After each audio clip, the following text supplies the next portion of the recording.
So guys, ito na. Nagmamadali na akong umuwi. Hindi na, mamimili pa sana ako ng isda. Paano ko mamimili? Nagmamadali na. Kailangan 10 o'clock na sa bahay na ako. O, ayan. Pamputsero lang itong binili ko, guys. Pamputsero lang, ha. Ang karne ko kahapon, na 2 kilo, 700. Sipin nyo, ha, 700. 2 kilo.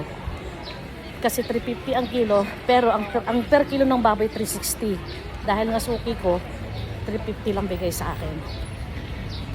Ang pangsahog, sadya ko na hindi ako bumili kahapon kasi ang tataas. Anak ng poknat. Tumaas pa ng 10 piso.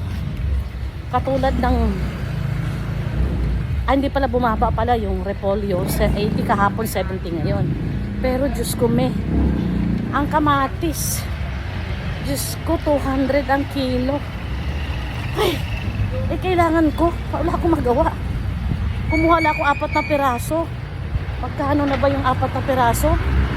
Parang 50 plus yata. Tapos, ang sili bell, 250 ang kilo.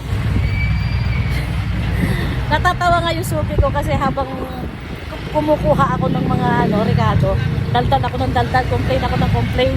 So sabi ko, hay nako, no choice naman kundi kumuha.